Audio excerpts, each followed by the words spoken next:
Soviet.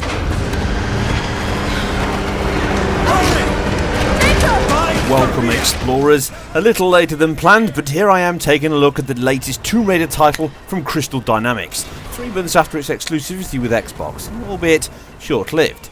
It was a stunner, with even the aging 360 release still capturing the core aspect of this new game. Please check out that and how it compared to its younger brother on the Xbox One with my head-to-head and technical analysis articles in the links below, on screen, and of course on my website at nxgamer.com.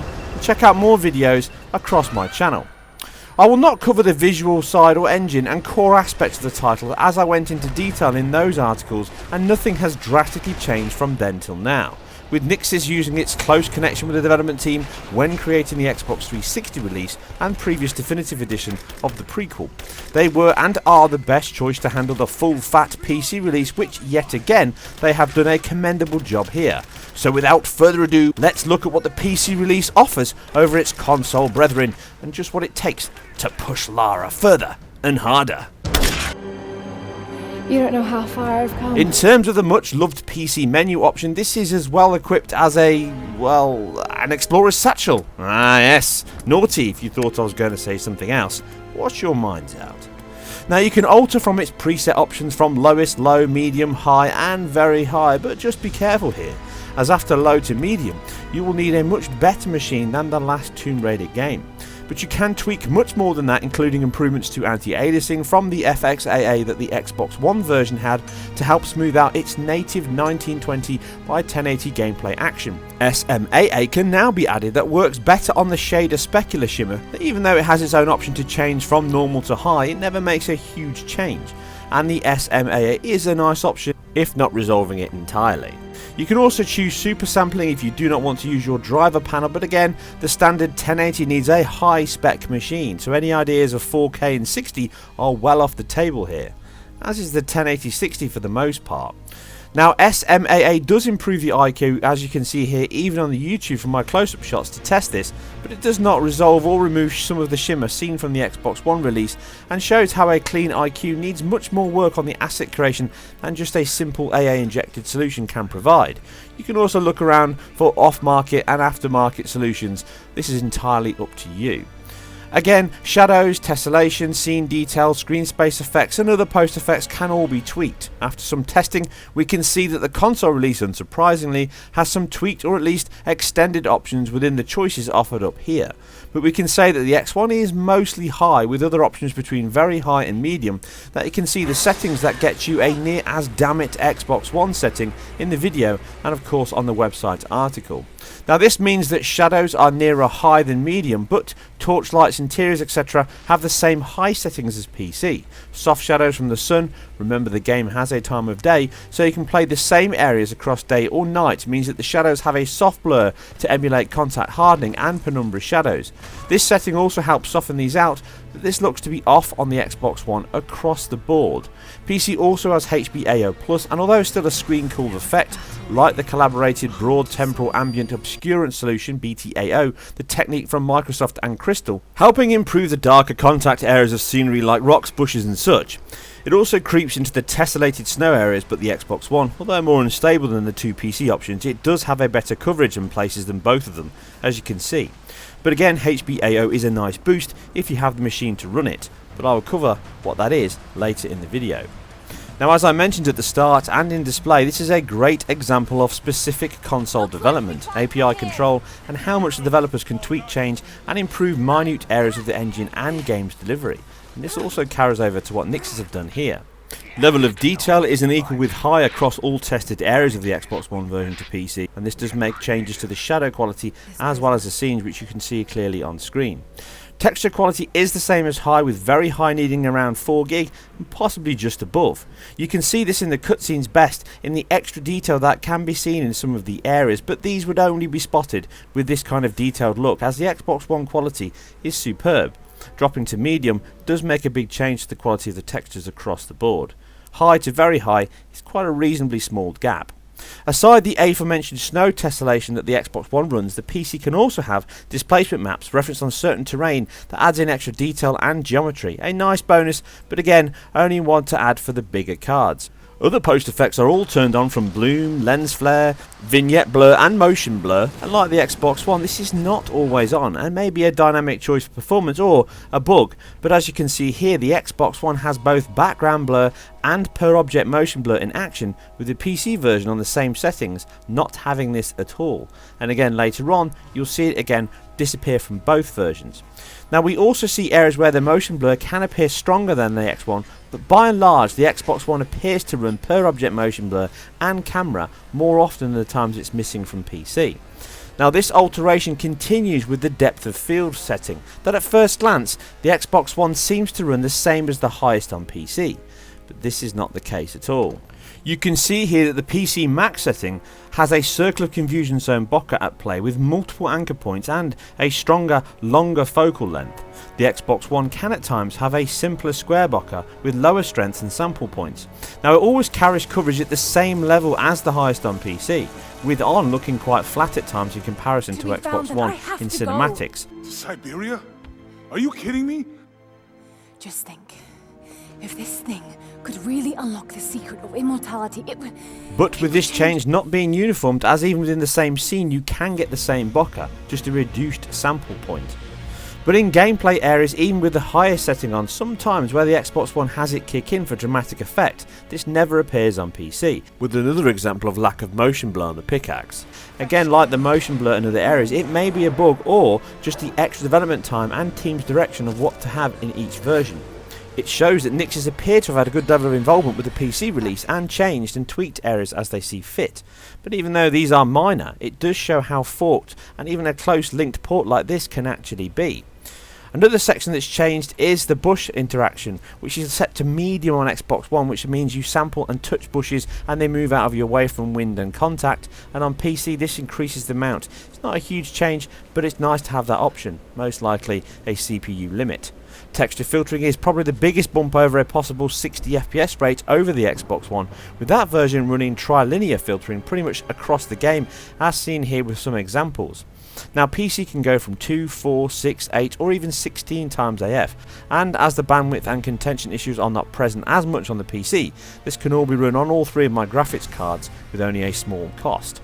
But again, the fork development can be seen here with the texture quality. Even the high on PC isn't as good as the one on the Xbox One in this scene. You can see the writing on the tub is missing from the PC, and also the detail on the wood in the background, the textures up close, and the changes to light scattering in the distance. So like I say, not everything is a straight match. The only other change is the Xbox One can have less alpha effects and post effects in some areas than the PC release. Now like here with the increased snowdrift and at the cave entrance, all the atmospheric scattering from the mountain view to soften distance and colour. Even when you max out the PC you can see the lighting changes, colour and shadows can be a mixture of better or worse on both. Here with Lara you can see the HBAO Plus on the rocks and the tessellation on the ground adding to the scene, but the darker shadows and colour change hide some of the detail and text quality in the scene. And this can even be true when the PC is at the full 1080 display, with the Xbox One cutscenes running at a 1440 by 1080, 33% less than the full 1080, but the textures can at times appear sharper and much more detailed due to this extra coverage. Pure hair is the only other area where the Xbox One running the same as on with PC in gameplay, but in cutscenes it runs this at the maximum level from the PC. So with the tested scene here and from Xbox One and my Radeon 7870, we can see that they both dip to near identical levels, but the AMD card has the higher resolution. And that about wraps up the detailed version comparison and shows that work went into both versions and how you can get as close to the Xbox One version with your chosen PC, and the ones I'm about to go through now. So with that, let's move into the performance area and how it runs across a spread of PCs, starting with the Nvidia Gtx 750 Ti paired with my AMD FX 8350, as some feel that the A10 APU that was powering it before was a bottleneck, but most of the time that simply was not the case. But to remove that now, it's being powered with an 8-core CPU that in my test the game is well threaded and will use all cores to keep the GPU as busy at all times as possible. Never maxing out the CPU, the game is a decent but by no means an aggressive CPU user relative to other multi-platform games at present.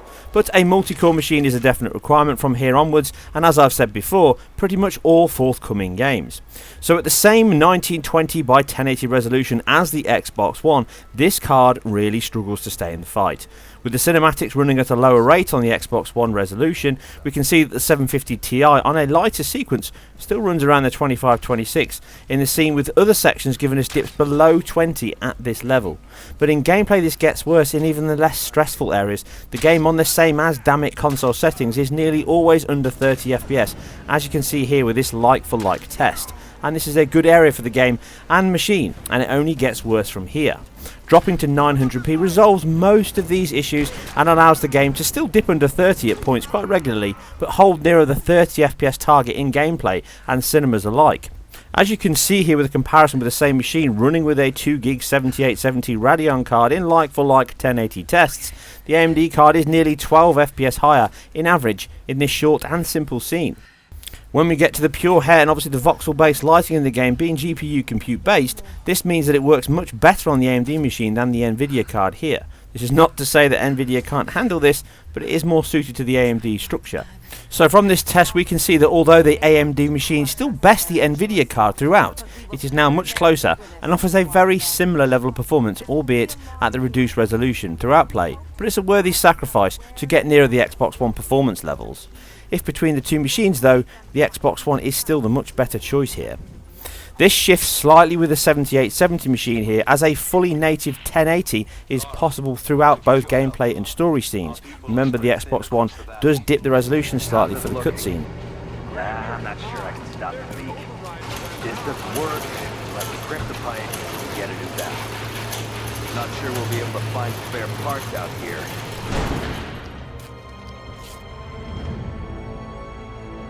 Now aside the extra texture filtering, as we saw with the 750 Ti, all other settings are as close to the Xbox One as possible, and we get a game that can be safely capped at 30 from the menu or driver panel if required, offering up the same or slightly more solid performance of the Xbox One, as the rare tearing can be removed, but also the IQ improvements here with the increase in resolution on cutscenes help sharpen the image. Just expect these sections to dip sometimes lower than the Xbox One, but gameplay is as solid or better than that.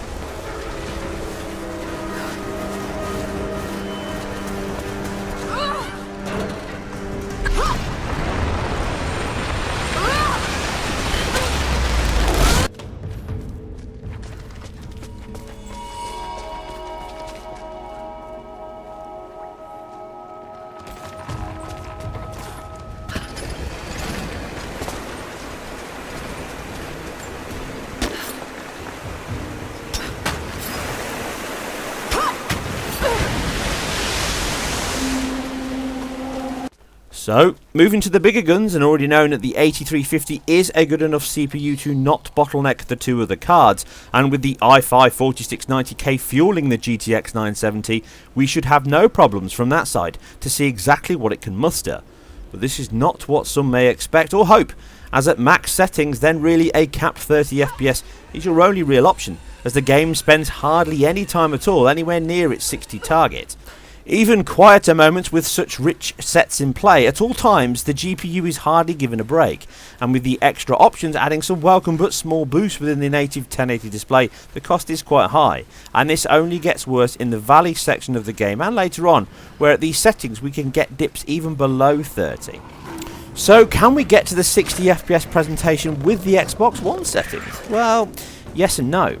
If we drop these settings then in gameplay, we can certainly achieve 60 far more often to make it a viable option in play, but in some of the more frantic sections we still get dips into the high 40s, and in cinematics particularly with close-ups of Lara we can again see the 33 millisecond frame times regularly enough that some may find it distracting.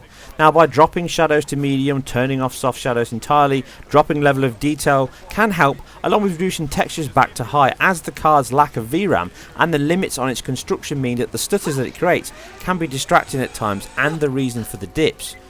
You can see the core metrics on screen and more detail across the machines, tests and performance on the entire article on our website at nxgamer.com. Link is in the video details below. Nixes have done themselves and the talented team at Crystal Dynamics proud with again a thorough, solid and polished port of one of my most favourite games of last year. With a great selection of PC options, everyone should benefit here and be grateful for the work put in. Now it's available to a wider audience. The game scales well across hardware, with even the old Xbox 360 release being a worthwhile option. But if you have the PC to run it, then it can offer up some minor but decent improvements over an already impressive title. PS4 owners holding out may yet see some improvements on that version over the Xbox One release, and may even see some of the DLC could also be added in.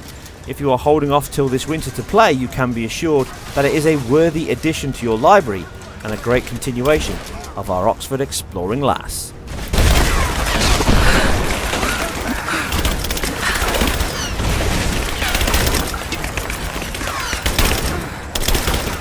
I hope you guys and girls enjoyed this. If you did, then please hit the like and subscribe button. It really helps me immensely, and I appreciate each and every one of you that does, and it'll also help me continue this video work and hopefully give you first chance to get contact with my new feeds as I put them up on YouTube. Check out more detail on my website, and also follow me or get in contact on Twitter. I'm always up for conversation. Leave all your thoughts and your feedback below. You guys and girls take care, and I'll see you very soon on the next one. All the more reason to shoot him on sight.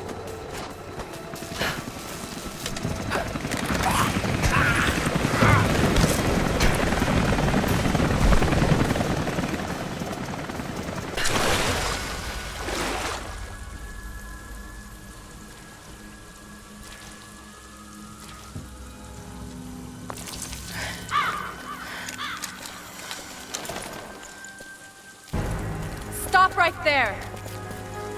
Easy. Easy. You know I'm not with Trinity. Why should we believe you? I escaped with one of yours. A man named Jacob. Where is he now? We were together, but we got separated in the mines. She killed him! No! No! Jacob would never trust an outsider. Please, listen, I am not your enemy.